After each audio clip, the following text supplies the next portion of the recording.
tardes a todos los presentes. El día de hoy nos encontramos en la etapa final del proceso en la audiencia del juicio oral y por ello requiero que toda fundamentación presentada en esta audiencia resuelva si en efecto existe una suficiencia de por qué se debe o no declarar sentencia condenatoria al imputado y si ante ello es correcto sustentar la existencia o no de la prueba indiciaria. Mi nombre es Andrea del Rosario María Germán, jueza del primer juzgado, y ante ello espero se logre sustentar ambos puntos controvertidos. En este sentido, se procede con la acreditación de las partes procesales con su respectiva argumentación y como el primer punto, se procederá con la sustentación de ambas partes en relación a si se declara condena o absolución. Por ello, se le otorga la palabra al Ministerio Público para que pueda dar sus descargos. Señor fiscal, ha sido reconocido, puede comenzar.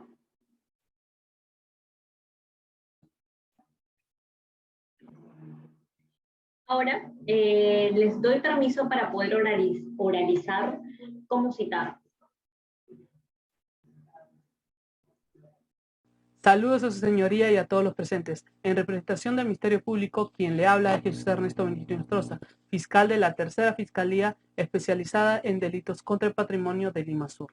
Permítame ser directo en la elocución de mi pedido, donde solicito que se condene a los procesados Andrés Arroyo Alonso y Brian Barrios Benavides por la comisión como coautores del delito de robo agravado tipificado en el artículo 188, concordante con el artículo 189, inciso 1, 3 y 4 del primer párrafo del Código Penal, donde se establece que la pena privativa de libertad es no menor de 12 ni mayor de 20 años. En primer lugar, por las declaraciones de la señora Carla Calixto Campo Castillo, dos sujetos entraron a su casa con un revólver y por medio de la violencia y amenazas la encerraron y amarraron en el baño, ya que según lo indicado por el agraviado, Carlos Camilo Cueva Campos, al regresar a su casa encontró a su madre amarrada y encerrada en el baño. Siguiendo con ello, los procesados sustrajeron del ropero del agraviado de la suma de 8.200 soles que tenía guardado en un cajón de su habitación. Dicha suma de dinero está acreditado con la boleta de pago con el que el agraviado cobró sus beneficios sociales de la empresa donde trabajaba, siendo que es muy interesante sobre dicha suma de dinero y el lugar donde estaba, se debió de tener un conocimiento con antelación. Asimismo, es verdad que la madre del agraviado no reconoció a los acusados, pero por su declaración podemos determinar que fueron dos los sujetos los cuales incurrieron en el hecho punible, sumando el hecho de que el acusado Andrés había sido contratado como pintor del segundo piso de la casa, sabiendo cómo era el lugar y que el agraviado tenía el dinero, además que sabía cuándo se encontraba en la casa. Se puede determinar que el día del hecho punible, aprovechando la ausencia del agraviado Camilo Carlos Cueva Campos, el procesado Andrés hizo ingresar al acusado Brian a la vivienda. Así pues, quiero dejar en constancia la declaración del procesado Andrés, el cual indicó que los dos no habían cometido el delito. Es decir, está hablando en respaldo del procesado Brian, por lo que se puede determinar una relación entre estos, siendo que esto es muy importante, ya que tenemos la declaración de un testigo, el cual reconoció al procesado Brian, el cual, según la declaración de dicho testigo, salió apresuradamente de la casa del agraviado junto con otra persona el día de los hechos, y estos fugaron en una mototaxi. En segundo lugar, sobre el procesado Andrés Arroyo Alonso, se debe indicar que días posteriores al hecho punible compró un televisor LED de 40 pulgadas que le costó 2.500 nuevos soles y cuando realizó su declaración a nivel de investigaciones preliminares no supo explicar el origen del dinero con el cual compró el televisor. Solo hizo una breve referencia a que el dinero con el que realizó dicha compra era el que guardaba bajo su colchón, es decir, un dinero obtenido de su trabajo. Pero, como se indicó en anteriores audiencias, el procesado nunca regresó a trabajar los días posteriores, como si ya no necesitara hacerlo, siendo que es un hombre muy trabajador y además que antes del día de los hechos, se retiraba de sus actividades laborales a las 6 de la tarde, pero sorpresivamente dejó de trabajar a las 3 de la tarde el día del hecho punible y, como indiqué anteriormente, nunca más regresó a trabajar. los días posteriores. Asimismo, se debe indicar que hace 4 años fue condenado por el delito de hurto, por lo que en este caso se configuraría la reincidencia. Sobre este acusado, es menester señalar que el inciso D del fundamento 12 del Acuerdo Plenario número 1-2008 señala que se debe de asumir que la reincidencia opera solo hasta los 5 años posteriores al cumplimiento parcial o total de la pena privativa de libertad por condena anterior. El nuevo delito que da lugar a la reincidencia puede ser de igual o distinta naturaleza que el que determinó la pena privativa de libertad cumplida total o parcial, de la página 7 a la página 8. Dicho otro modo, se entiende por reincidencia cuando dentro de los 5 años posteriores al cumplimiento total o parcial de una pena privativa de libertad se incurre en un nuevo hecho punible, donde éste puede ser de igual o distinta naturaleza jurídica. Por lo tanto, conforme a lo estipulado en el artículo 46-B del Código Penal, solicito que se dicte sobre el procesado Andrés Arroyo Alonso una pena privativa de libertad de 30 años. En tercer lugar, sobre el procesado Brian Barrios Benavides, como mencioné anteriormente en la declaración testimonial de un testigo que vio al acusado salir apresuradamente de la casa del agraviado junto con otro sujeto llevando cosas en una mototaxi. Además que, igual que el procesado Andrés, días posteriores al hecho punible, le compró una laptop de bono a su hijo que le costó 2.399 soles y que a pesar de haber sido notificado debidamente a su domicilio real en 3 oportunidades, no se presentó a declarar en la investigación preparatoria. Así pues, se ha corroborado que este acusado no cuenta con antecedentes penales, por lo cual se tipifica un atenuante. Y sobre los agravantes, no se ha podido determinar ninguno por lo tipificado en el artículo 46 del Código Penal. Por lo tanto, aplicando tercios, a este le correspondería el tercio inferior de lo señalado en el tipo penal de robo agravado. Por lo tanto, solicito que se dicte sobre el procesado Brian Barrios Benavides una pena privativa de libertad de 14 años, aplicando el tercio inferior. Finalmente, respecto a la determinación de la reparación civil, de conformidad con lo establecido desde los artículos 92 al 101 del Código Penal, es menester mencionar que el séptimo fundamento del recurso de nulidad número 3466-2014, Ventanilla Callao, establece que, permítame citar su señoría, muchas gracias. En cuanto al monto fijado por concepto de reparación civil, en virtud al artículo 93 del Código Penal, que establece que la reparación civil comprende la restitución del bien o, si no es posible, del pago de su valor y la indemnización de los daños y perjuicios, de la página 6 a la página 7, es decir, un pago que restituya el bien y los daños causados a la persona. Asimismo, el quinto fundamento de la casación número 695-2018, Lambayeque, establece que, permítame citar su señoría, muchas gracias. A los efectos de determinación del daño patrimonial y del daño moral fijados en la sentencia recurrida, es menester fijar algunos puntos precisos relevantes para la causa. La sentencia de vista resaltó de un lado el lucro cesante y de otro el daño moral. En cuanto al lucro cesante, para su determinación partió del hecho de que la difunta era profesora nombrada con 21 años de servicio y con un sueldo mensual de 1.200 soles, pero lo fijó en un 30% de esa cantidad. Del daño moral, sin más, lo estableció en 10.000 soles. Página 7. Dicho de otro modo, para la determinación del monto indemnizatorio se debe tomar en cuenta al lucro cesante y al daño moral, siendo que sobre este segundo no se determinó en una razón específica, pero se puede estimar mediante los criterios de la prueba recabada. Asimismo, es de suma importancia recordar que nuestra legislación establece que el daño moral es la indemnización considerando la magnitud y el menoscabo producido a la víctima o a su familia conforme al artículo 1984 del Código Civil. Por lo tanto, habiéndose convencido la sustracción de un monto de 8.200 soles acreditada con la boleta de pago con el que el agraviado cobró sus beneficios sociales de la empresa donde trabajaba, y un gran daño físico y psicológico a la madre del agraviado, por lo que, como bien señalé anteriormente, cuando el agraviado encontró a su madre, la encontró amarrada y encerrada en el baño. Además que por las declaraciones de la misma, esta fue encañonada y amenazada con un revólver. Por lo tanto, señoría, solicito que a los procesados se les imponga una reparación civil de 15.000 soles. Eso es todo por el momento, señoría. Muchas gracias. Buenas tardes, señora jueza, y a todos los presentes. Mi nombre es Isabel Melillaque Panduro, abogada quien en esta ocasión representa al señor Andrés Arroyo Alonso. Señora jueza, solicito que se absuelva a mi patrocinado, puesto que el delito por el cual se le acusa no está debidamente probado. Asimismo, con referencia a la tipicidad del delito, debo decir que las pruebas no son fehacientes para poder atribuir de que mi patrocinado haya cometido el delito. Es más, según lo estimado por el fiscal, es que el delito cometido ha sido robo agravado, tipificado en el artículo 189 del Código Penal.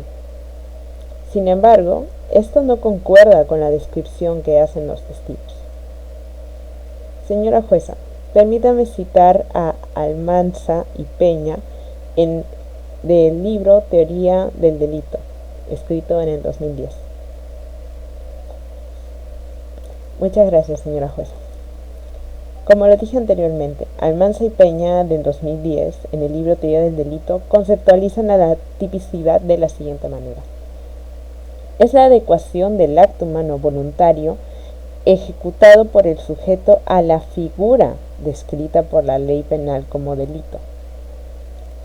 Es la adecuación, el encaje, la subsunción del acto humano voluntario al tipo penal. Si se adecua, es indicio de que es delito. Si la adecuación no es completa, no hay delito. La adecuación debe ser jurídica, no debe ser una adecuación social. Página 132.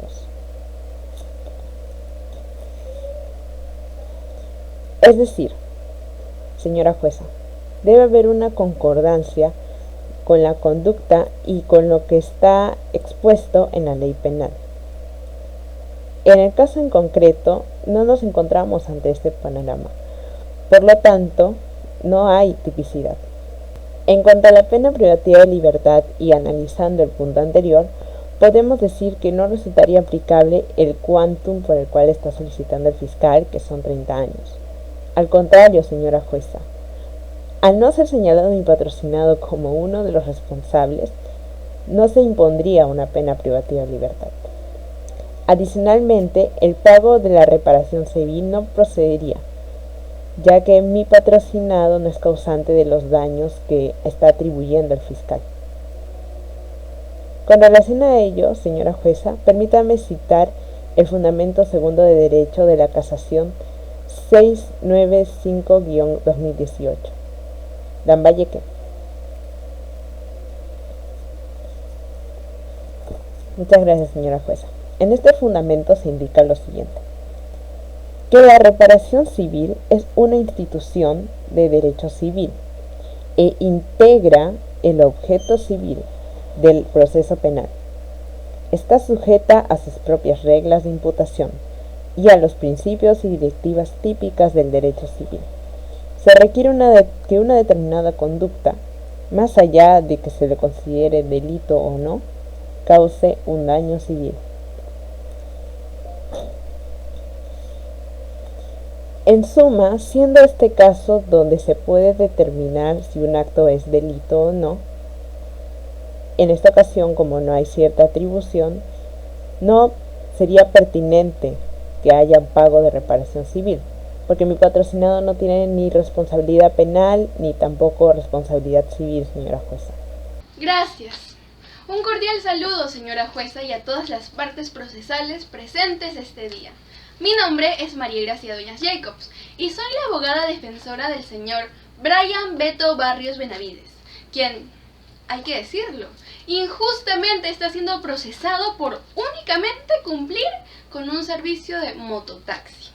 Como hemos escuchado, la Fiscalía argumenta que mi patrocinado, junto con el sujeto A, el señor Andrés Arroyo Alonso, ingresaron a la casa del agraviado, el señor Camilo, para supuestamente cometer actos de violencia contra su anciana madre y sustraer el dinero que tenían guardado, que habían cobrado por sus años de trabajo. No obstante, ello no es más que una teoría incorrecta e incoherente, que no ha sido debidamente sustentada ni probada fáctica o jurídicamente. Por ello, en la presente organización pondremos en evidencia que mi defendido es un hombre trabajador, con vasta experiencia en el servicio de mototaxis, y es por ello que su rostro es célebre y se le puede confundir fácilmente con la gente lugareña. En concreto, mi patrocinado no hizo más que cumplir con un servicio de movilidad, que por mala suerte lo tiene hoy siendo procesado. Esto obviamente no coincide con ninguno de los hechos que la Fiscalía alega como un robo agravado, porque por lo menos en Perú, manejar motos no es un delito, ni mucho menos lo es trabajar honradamente. Y condenarlo sin prueba alguna es incorrecto jurídica y doctrinariamente por donde se lo vea, ya que, por ejemplo, Daniel Pisfield, en su artículo titulado La prueba indiciaria y su relevancia en el proceso penal, en 2014, página 136, asegura que resulta clave valorar las pericias, entender qué es lo que el testigo ha dicho, cuál es la conclusión a la que llega el dictamen pericial, qué es lo que realmente se dice en el documento, así como determinar el valor concreto que debe atribuirse al mismo en la producción de la certeza, lo que comporta una decisión sobre su credibilidad. Además de decidir si el testigo merece crédito y puede concluirse que ha dicho la verdad, si el documento es auténtico y representa fielmente los hechos tal y como se produjeron, si el perito es creíble y sus razonamientos están apoyados en la lógica, etc. Esto, sumado a que muchas veces las personas distorsionan la percepción de sus sentidos o recuerdos cuando están en situaciones donde su cuerpo segrega grandes cantidades de adrenalina, o incluso en situaciones de ansiedad. La doctora en psicología Natalie Pérez Liceretti en 2009 menciona que las personas adultas pueden sufrir bloqueos, pérdidas de las sensaciones y o dispersiones en la memoria, que claramente incluso podrían confundir cómo percibieron los hechos o, traduciéndolo al caso concreto, cómo la señora madre de Camilo pudo haber creído que escuchó a dos personas, mientras que en realidad pudo ser solo una. Por lo tanto, queda en evidencia que, para el presente caso, no hay hecho probado que atribuya responsabilidad penal o civil hacia mi defendido, el señor Barrios. Así pues, señora jueza, solicito a usted que dicte sentencia absolutoria, sin imposición de pena privativa de libertad ni monto alguno de reparación civil. Muchas gracias. Habiéndose analizado los argumentos de las partes procesales en relación a que si se debe declarar o no sentencia condenatoria, se procede con el segundo punto controvertido, que mantiene estrecha relación con el primero. Se procede a analizar si es correcto sustentar el hecho delictuoso en base a prueba indiciaria. Esto viene a ser reconocido también por ciertos doctrinarios como prueba indirecta, o si constituye una prueba directa, y si fuera la primera, verificar si se configura y cumple con los criterios lógicos, científicos y máximo de la experiencia. Por ende, se invita nuevamente al fiscal a expresar sus fundamentos en relación a la prueba indiciaria. Señor fiscal, ha sido reconocido.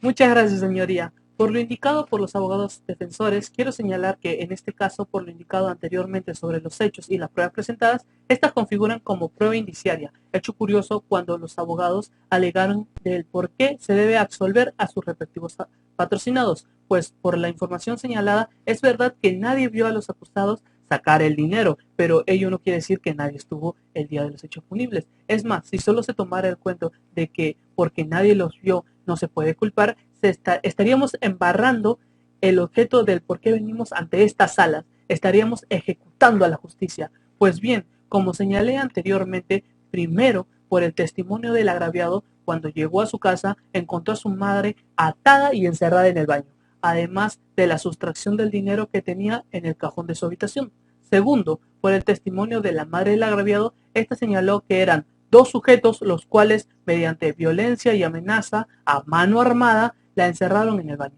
Finalmente, por el testimonio del vecino del agraviado, este corrobora haber visto al procesado Brian salir junto con otro sujeto a toda prisa de la casa del agraviado y subiendo rápidamente al mototaxi, con el cual se retiraron apresuradamente de la zona. Es menester señalar que en el fundamento 4 del recurso de nulidad número 1912-2005, Piura, se establece que, permítame citar, su señoría. Muchas gracias. Respecto al indicio A, este hecho base ha de estar plenamente probado por los diversos medios de prueba que utiliza la ley, pues de lo contrario sería una mera sospecha sin sustento real alguno. B, deben ser plurales o excepcionalmente únicos, pero de singular fuerza acreditiva.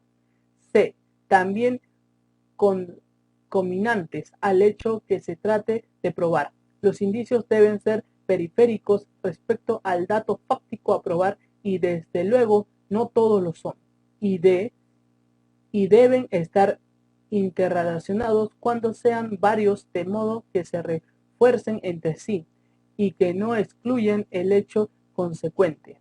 No solo se trata de suministrar indicios, sino que estén imbricados entre sí, que es de acotar que no todos los indicios tienen el mismo valor, pues en función a la mayor o menor posibilidad de alternativas diversas de la configuración de los hechos. Página 2. En otras palabras, los requisitos de la prueba indiciaria son que el hecho base esté plenamente probado por los medios probatorios y que estos hechos deben ser plurales o, en su caso, excepcionalmente únicos, pero debe tener una gran fuerza que lo acredite, además que deben estar asociados al hecho que se quiere probar y, si en su caso son varios, deben estar debidamente relacionados. Añadiendo que sobre este tipo de pruebas se debe tener en cuenta lo señalado en el numeral 3 del artículo 158 del Código Procesal Penal. Asimismo, el cuarto fundamento del recurso de nulidad número 2172-2015, Lima, señala que sobre la verosimilitud que no solo incide en la coherencia y solidez de la propia declaración, sino que ésta debe estar rodeada de ciertas corroboraciones periféricas de carácter objetivo que la doten de actitudes probatorias. Página 3. Es decir, los elementos en cuestión deben ser acordes a los hechos y sobre todo estar apoyados y dotados de objetividad. Por ello, quiero señalar que a pesar de que no se vio a los procesados sustraer el dinero de manera explícita, sí se puede corroborar que el acusado Andrés trabajaba en el segundo piso de la casa del agraviado, el cual tenía una jornada laboral que oscilaba hasta las 6 de la tarde. Es decir, este procesado siempre ha trabajado hasta las 6 de la tarde, pero el día de los hechos se retiró temprano, a las 3 de la tarde, muy temprano, sin aviso alguno, y posteriormente no regresó a trabajar. Igualmente, por presunción de inocencia, se debe acotar que ambos procesados afirman ser inocentes, y eso nadie lo puede negar, pues cuando se nos incrimina de algún delito, lo que instintivamente hacemos es negar que somos culpables. Pero sobre el procesado Brian, un testigo lo vio salir de la casa del agraviado, junto con otra persona. Es decir, se puede corroborar que el procesado Brian se encontraba en la vivienda del agraviado y salió de esta cuando este acusado no tenía ninguna razón para estar en dicha vivienda. Es más, salió de manera muy rápida, como si estuviera escapando de alguien o de algo, junto con otro sujeto. Asimismo, quiero señalar que, por máxima de la experiencia, cuando una persona se mueve apresuradamente es porque tiene prisa, naturalmente. Por ejemplo, se nos hace tarde para el trabajo, nos movemos más rápido que de costumbre, o si sabemos que hemos cometido un delito, nos alejamos del lugar de los hechos lo más rápido posible, como en este caso cuando los procesados huyeron de la casa del agraviado en una mototaxi. Igualmente, como señalé en repetidas ocasiones y por lo testificado de la madre del agraviado, fueron dos sujetos los que la encerraron en el baño utilizando un arma de fuego. Es menester mencionar que el fundamento 17 del acuerdo plenario número 5-2015 establece que, permítame citar su señoría, muchas gracias,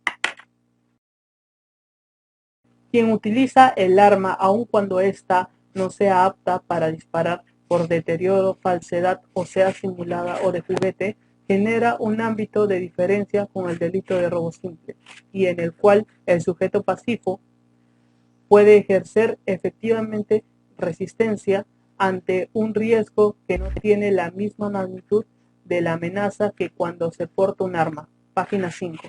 En otras palabras, el portar un arma diferencia del delito de robo simple al delito de robo agravado, ya que genera una gran diferencia en cuanto al ámbito de la amenaza. En consecuencia, por todo lo mencionado, estas conductas incurren en el tipo de robo agravado, tipificado en el artículo 188, concordante con el artículo 189, y específicamente en los incisos 1, 3 y 4 del primer párrafo del Código Penal. Por ende, el hecho está debidamente acreditado que ambos procesados están relacionados con los hechos y todas las pruebas indican que estos fueron los responsables. Por lo tanto, reitero mi pedido de que se dicte 30 años de pena privativa de libertad sobre el procesado Andrés Arroyo Alonso y 14 años de pena privativa de libertad sobre el procesado Brian Barrios Benavides. Además, que se les imponga a ambos acusados una reparación civil de 15,000 soles. Eso es todo por el momento, su señoría. Muchas gracias. Muchas gracias, señora jueza. A sabiendas que con lo que se cuenta son con pruebas indiciarias, estas no pueden dar como resultado de que el delito esté probado. Sustento esta posición, señora jueza, en las declaraciones hechas por los testigos. En primer lugar, las declaraciones hechas por la señora Carla Calipso Campos Castillo, quien no logró reconocer a ninguno de los acusados, incluido mi patrocinado. También las declaraciones del testigo, quien tampoco logró reconocer a ninguno de los implicados en la comisión del delito de robo agravado en agravio del señor Camilo Carlos Cueva Campos. Con ello, podemos decir, señora jueza, que estas pruebas que devienen indiciarias no deberían influir para dictar sentencia. Señora jueza, permítame citar la casación número 675-2016 ICA. Muchas gracias, señora jueza. Este fundamento indica lo siguiente. Estas exigencias constituyen estándares racionales en la estimación del valor probatorio de la prueba por indicios. No obstante, son la racionalidad de las inferencias formuladas por el juez las que garantizan la equidad y la fiabilidad. Por consiguiente, cuando las inferencias son fiables, la prueba por indicios puede tener el mismo valor probatorio que cualquier otro tipo de pruebas. Página 15. En síntesis, y tomando en cuenta lo indicado en el inciso 3 del artículo 158 del Código Procesal Penal con referencia a la prueba indiciaria, verificamos que los elementos presentados no pueden influir para que dicte sentencia, señora jueza, puesto que no acreditan la participación de mi patrocinado en la comisión del delito en cuestión. Eso es todo por el momento, señora jueza. Gracias, señora jueza. notamos que la Fiscalía solicita que su argumento, con base en presuntas pruebas indiciarias, se considere suficientemente válido como para condenar a mi patrocinado. Sin embargo, señora jueza, ¿acaso es posible condenar con base en lo que se oye? Sin prueba alguna de haber visto directa o indirectamente lo que se alega. En nuestra legislación peruana, la respuesta es un rotundo no. Para este caso, no es pertinente ni justo siquiera maquillar unas imprecisas suposiciones como si fueran una prueba indiciaria. Como ya se ha expuesto, ni la madre del señor Camilo ni este mismo no han sabido reconocer ni durante los hechos ni posteriormente en las diligencias de investigación a mi patrocinado. Es por ello que incluso el doctor Alonso Raúl Peña Cabrera Freire, en la página 298 de su libro El nuevo Código Procesal Penal, tomo 2, agrega que la prueba pericial constituye una prueba fundamental cuyas conclusiones deben ser objeto de contradicción, de someter su contenido a rigurosos exámenes de fiabilidad y de objetividad. En concreto, si al menos se hubiera realizado alguna pericia para reconocer la voz o la silueta de mi patrocinado, este argumento del caso cambiaría de rumbo, pero ni siquiera se tiene eso, señora jueza. O si al menos se hubiera investigado los celulares, cartas, correos, llamadas de los acusados para comprobar si mantenían relación social alguna, como para contactarse y planificar el hecho punible. Pero no tienen ni eso ni nada más. Pues recapitulando, la única certeza es que el día de los hechos o de la presunta comisión de los mismos, para mala suerte de mi patrocinado cogió una carrera, un servicio, que ahora lo ha tenido sufriendo una prisión preventiva. Y no solo eso, sino que injustamente se le tiene aquí, siendo investigado por un presunto robo, por conductas que ni siquiera coinciden con el tipo penal regulado en nuestra legislación. Asimismo, cabe reiterar que mi patrocinado es un esposo y padre trabajador, propietario de su mototaxi, que es su fuente de ingresos para mantener adecuadamente a su esposa y a sus menores hijos. Además que no tiene ningún antecedente penal ni algún indicio que levante siquiera un grado de sospecha considerable como para que él se arriesgue su reputación que ha logrado conseguir como conductor o su reputación como vecino de su domicilio que es conocido y estable, ni mucho menos como para querer manchar a su familia o perjudicar la alimentación o educación de sus hijos. De más está decir que el testigo que supuestamente ha dicho reconocer e identificar a mi patrocinado ni siquiera ha sido investigado en ningún momento para saber qué grado de credibilidad o fiabilidad tiene su palabra o su visión. Recordando también que la madre del presunto agraviado del señor Camilo es ya una persona mayor, sumándole que no tuvo oportunidad o pericia alguna de ver ni reconocer a mi defendido como su presunto agresor. Y ya para terminar, señora jueza, resaltemos que el hecho que mi patrocinado no haya asistido a declarar no constituye ninguna obstrucción ni indicio de una presunta responsabilidad penal, pues, como bien lo menciona Frank Robert Almanza Altamirano en la página 72 de su capítulo titulado Apuntes sobre la etapa de juzgamiento o la actuación probatoria en dicha etapa, en el libro La prueba en el proceso penal peruano en 2018, manifiesta que se le informará al acusado sobre sus derechos y se le indicará que es libre de manifestarse sobre la acusación o también de no hacerlo, de no pronunciarse o declarar sobre los hechos. El acusado, pues, en cualquier momento, en cualquier estado del juicio, podrá solicitar ser oído, con el fin de ampliar, aclarar, complementar sus afirmaciones o declarar si anteriormente se hubiera abstenido. Asimismo, el acusado en todo momento podrá comunicarse con su defensor. Es decir, la declaración de un procesado no es más que el ejercicio de su derecho de defensa, para que se conozca su versión de los hechos y se ejerza una contradicción de lo imputado en su contra. Por tanto, si a mi patrocinado alguien lo reconoció, es por su pericia en el manejo de motos, mas no porque sea un inescrupuloso que se aproveche del dinero de mujeres mayores, dejando desahuciado su trabajo, su familia o a sus hijos pequeños. ¿Desde cuándo en la República del Perú prestar servicios de mototaxi o ayudar a un peatón a transportar sus bolsas, maletas hacia el vehículo, hecho que ni siquiera ha sido demostrado que haya pasado? ¿Desde cuándo ello constituye un delito? O al menos una de las características del robo agravado.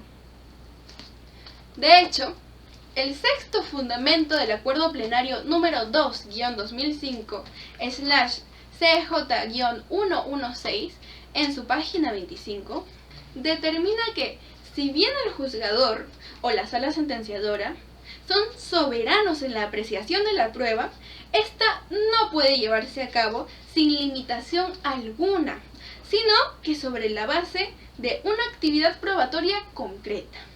Nadie puede ser condenado sin pruebas y que éstas sean de cargo, jurídicamente correcta. Las pruebas han de ser practicadas con todas y cada una de las garantías que le son propias y legalmente exigibles.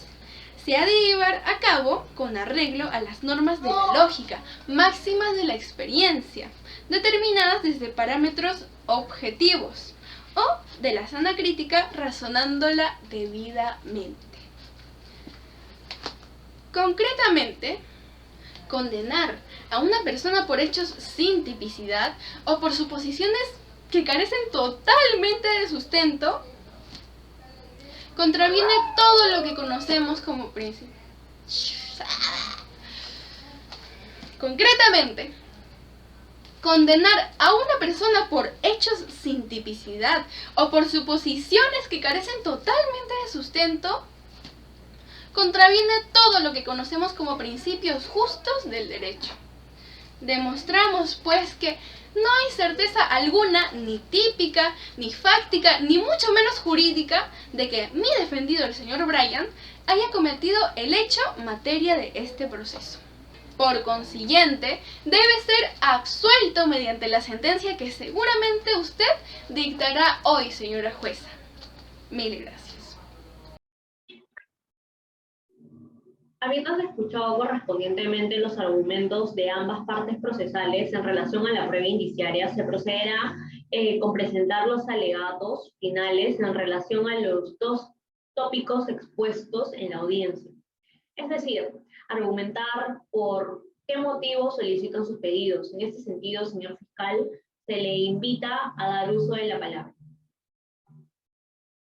Muchas gracias, señoría. En primer lugar, me gustaría señalar que es incorrecta la postura de los abogados defensores cuando señalan que no es correcto que en este caso se sustente en base a prueba indiciaria. Después de todo, según el fundamento cuarto del recurso de nulidad 1912-2005, Piura, se señala que en lo atendido a la inducción o inferencia es necesario que sea razonable y que esto es que responde plenamente a las reglas de lógica y experiencia, de suerte que los indicios surjan del hecho en consecuencia y que entre ambos exista un enlace preciso y directo. Página 3. Es decir, que todo lo que se entiende en este tipo de prueba sea razonable y posea una lógica nacida de lo común y de la experiencia. Además, que los indicios deban tener coherencia y relación. Asimismo, el fundamento 20 del expediente número 000-728-2008 del TC Lima establece que, permítame citar, su señoría, muchas gracias, la incoherencia narrativa se presenta cuando existe un discurso confuso, incapaz de transmitir de modo coherente las razones en las que se apoya la decisión, produciéndose así una manifiesta incoherencia narrativa y cuya consecuencia lógica pueda ser la inversa o alternativa a la realidad de los hechos, lo que hace incongruente o inconstitucional. Página 13. Dicho de otro modo, la coherencia narrativa es cuando la elocuencia del sujeto de derecho sobre el hecho sea plana, nítido, claro y ordenado, pues su relación a los hechos no puede ser ilógico. Así pues, por los hechos narrados en los testimonios, podemos encontrar no solo la pluralidad de pruebas, sino que se corrobora la coherencia y la relación que tiene la una con la otra. Asimismo, quiero señalar que un hecho muy importante, que sobre el procesado Andrés, que trabajaba como pintor para el agraviado y siempre ha trabajado hasta las 6 de la tarde todos los días, justo en el momento de los hechos no se encontraba, ya que se retiró temprano, o mejor dicho, se retiró con el acusado Brian después de cometer el hecho punible, ya que si bien es cierto que éste alega ser inocente, cuando testificó de dónde había sacado el dinero para comprar la televisión LED de 40 pulgadas, no supo cómo explicar, y bien su abogado defensor acredita que éste sí lo hizo, cuando alegó que lo tenía guardado bajo el colchón durante varios años, producto de sus ahorros. Pero ¿cómo un hombre así de trabajador, como bien indiqué en el principio de mi locución, los días posteriores al hecho punible no se presentó a trabajar? ¿Es que no quería la paga o ya no la necesitaba? Lo que sí se sabe a ciencia cierta es que pudo gastar de un día para otro 2.500 soles y pareciera que ya no necesitaba el trabajar, porque los días posteriores, como bien señalé y vuelvo a indicar, no se presentó a trabajar. En segundo lugar, quiero señalar que de los testificados se ha logrado acreditar: 1. Que fueron 2 personas las que realizaron el hecho punible. 2. Que el procesado Brian salió apresuradamente de la vivienda del agraviado. 3. Que el acusado Brian salió junto con otra persona. 4. Subieron apresuradamente un mototaxi y huyeron de la zona. Siendo que el procesado Brian, no tenía ninguna razón para estar en dicho lugar o entrar a la vivienda, y mucho menos el conocimiento de dónde se encontraba la habitación del agraviado y la suma de dinero, y si es que tenía dicha suma. Quiero decir, alguien que ya debería haber entrado en repetidas ocasiones a la casa debe haberle ayudado, además que aprovecharon el momento en que el agraviado no se encontraba y solo estaba su madre, la cual naturalmente no se podría defender, y mucho menos si tenían un arma. Así pues, también se acredita que de las pruebas obtenidas, que no ha habido ningún forcejeo en la puerta, así que alguien debió haberle abierto la puerta. En tercer lugar, como bien se indica, nadie vio a los procesados sustraer la referida suma de dinero. Es decir, no existe prueba directa en este caso. Es menester mencionar que el expediente número 2000-440, Cumming, en su consideración cuarta, señala que, permítame citar, su señoría, muchas gracias,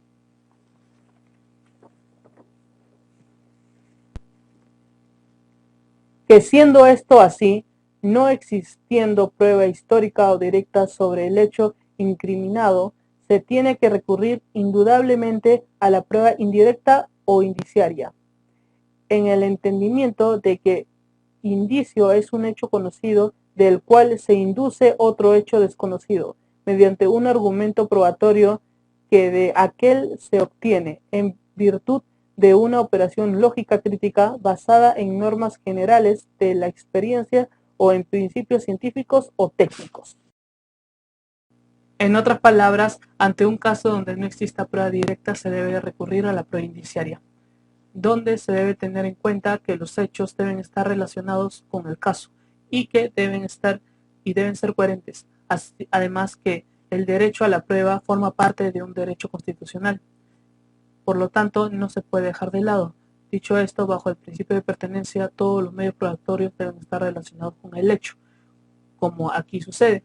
En consecuencia, por todo lo presentado por mi persona a esta sala, configura como prueba indiciaria, por todo lo referido anteriormente. Por lo tanto, me resulta incorrecta la apreciación de las abogadas defensores cuando intentan desacreditar las pruebas mostradas por esta fiscalía en este caso. Después de todo, no hay incongruencia, laguna y mucho menos contraindicios a estos elementos. Asimismo, por todo lo argumentado anteriormente, hay una clara relación de los procesados con el hecho punible en cuestión, el cual es robo agravado. Por ende, su señoría, reitero mi pedido de que se dicte sobre el procesado Andrés Arroyo Alonso una pena privativa de libertad de 30 años, Después de todo, él es reincidente. Y sobre el procesado Brian Barrios Benavides, una pena de 14 años, aplicando el tercio inferior. Además que se les imponga a ambos procesados una reparación civil de 15.000 soles. Muchas gracias. Muchas gracias, señora jueza. Por las razones antes expuestas, reitero mi pedido de absolución hacia mi patrocinado, el señor Andrés Arroyo Alonso, puesto que no hay pruebas suficientes para atribuirle la responsabilidad de la comisión de delito. En consecuencia, no hay tipicidad, tampoco aplicación de pena privativa de libertad, ni mucho menos pago de reparación civil.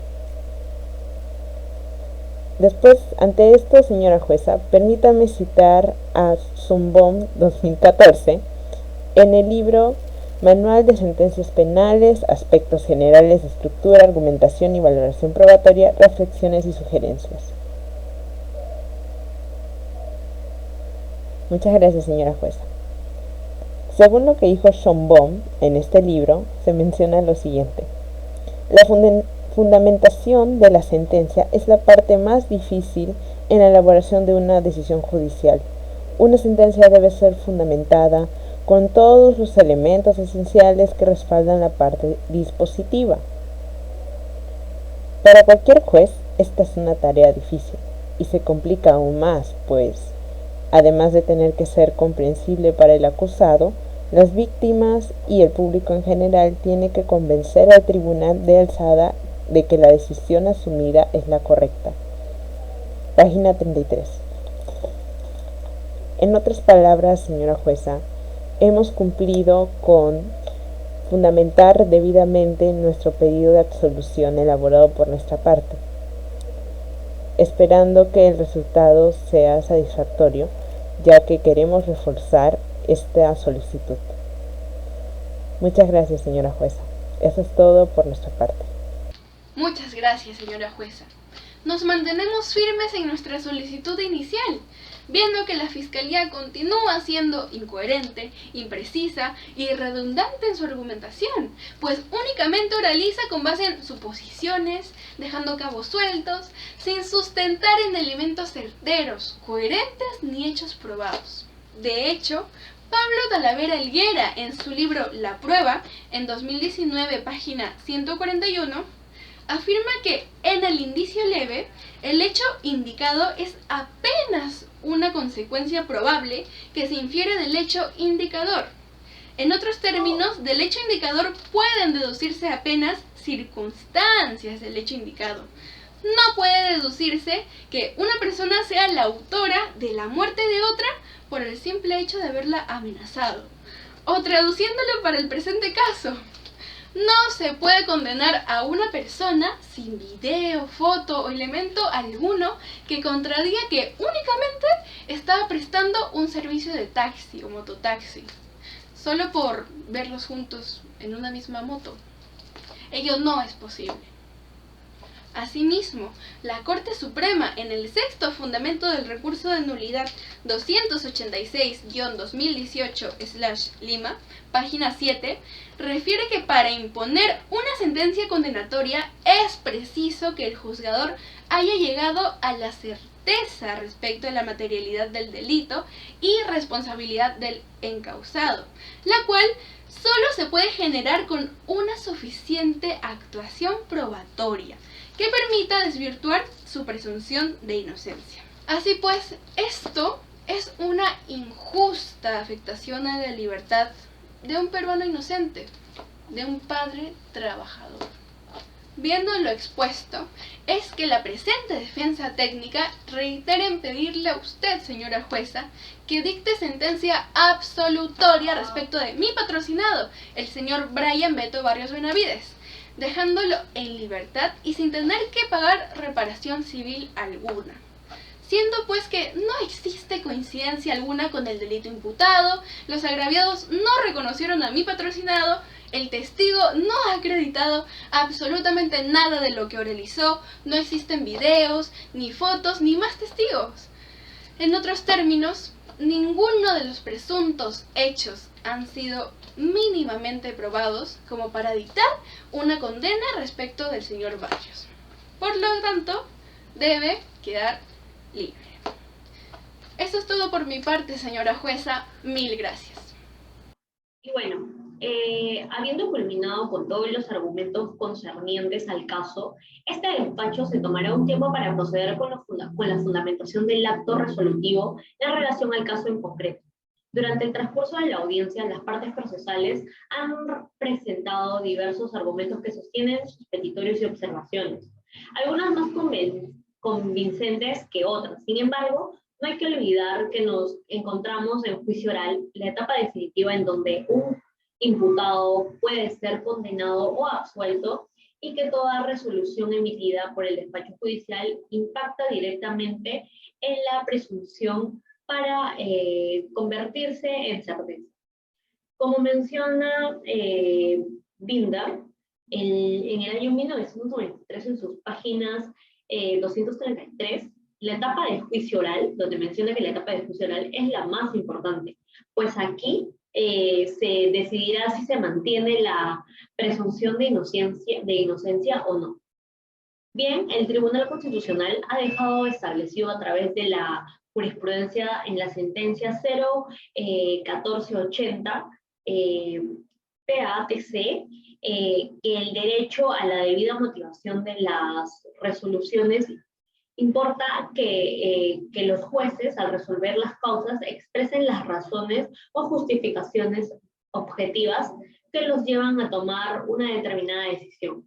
Esas razones deben provenir no solo del ordenamiento jurídico vigente y aplicable al caso, sino de los propios hechos debidamente acreditados en el trámite del proceso. Por ello, existe el proceso para garantizar la viabilidad de la legalidad de la motivación. Sin embargo, este despacho presenta lo siguiente: sobre una resolución condenatoria o absolutoria, que menciona que la determinación decisoria esgrime en relación a todo lo expuesto y define durante la audiencia de juicio oral. Todo argumento presentado es valorado por este despacho para así poder redactar los fundamentos que sostienen y amparen si es que la decisión adoptada cumple con la debida motivación de las resoluciones. Es importante señalar que no se cumple con el deber constitucional de motivar las resoluciones judiciales cuando se transcriben citas bibliográficas extensas o jurisprudencias de la Corte Nacional o extranjera, como bien se menciona en la casación 208 del año 2018 en Amazonas. Es labor del juez expresar su juicio y la causa de su convicción dentro de los límites sustantivos y procesales respecto a la actualización de ambas partes procesales. En ese sentido, se expone lo siguiente: los hechos objeto a investigación detallados en el auto de enjuiciamiento fue la concurrencia del delito del robo agravado por parte de Andrés Arroyo Alonso y Brian Beto Barrios Benavides, por haber causado actos violentos contra la madre del agraviado para poder consumar el hecho punible. La posibilidad de la consumación fue sustentada por parte de la Fiscalía en relación al ofrecimiento de pruebas. Durante la etapa de producción de prueba, se explicó qué relación tenía cada prueba con el enjuiciamiento penal. A partir de ello, la defensa presentó argumentos para desvirtuar los alegatos de la Fiscalía sobre la concurrencia de los hechos, puesto que la carpeta fiscal carece de suficiente probatoria. Es importante considerar que en relación a todo lo actuado previamente en las distintas etapas del proceso queda precluido debido al principio de preclusión procesal, ya que todo explica, lo explica el señor Peña Cabrera en el año 2019 en sus páginas 816. Una vez pasada a la otra etapa, no existe posibilidad de regreso, y esto quiere decir que el juzgamiento debe iniciarse con los actos preparatorios de la acusación de la audiencia y finalizar con los actos deliberativos para la redacción de la resolución. Ante ello, sobre la etapa de producción de prueba durante la audiencia, se presentaron diversos motivos de prueba, se dieron los exámenes y análisis de estas mismas. Sin embargo, se hizo hincapié durante los alegatos sobre las pruebas sobre la prueba indirecta en este sentido.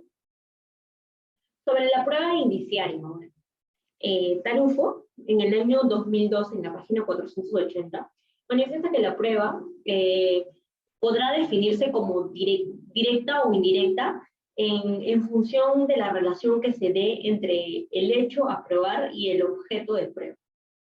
Ahora, en relación a los argumentos de la Fiscalía, se entiende lo siguiente.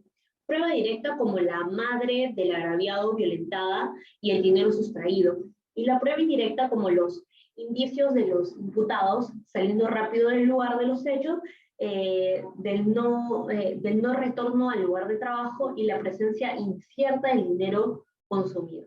El legislador recoge la figura de la prueba indiciaria en el numeral 3 del artículo 158 del Código Procesal Penal al referirse sobre los requisitos que debe contener. En el artículo 158, que menciona la valoración, en el inciso 3, la prueba por indicios requiere A, que el indicio esté probado, B, que la indiferencia esté basada en las reglas de la lógica, la ciencia y la experiencia, C, que cuando se trate de indicios contingentes, estos sean plurales, concordantes o convergentes, así como que no se presenten contraindicios consistentes. Ante ello, se entiende que todo indicio que esté distinto a la sospecha o la presunción debe estar probado y que de forma conjunta genere una base para poder delimitar la hipótesis que bien se expone por unanimidad. En el Acuerdo Plenario 1 en el año 2016, ESV 22, en su fundamento número 4, es decir, menciona que los presupuestos materiales de la prueba indiciaria necesarios para elevar la presunción constitucional de inocencia.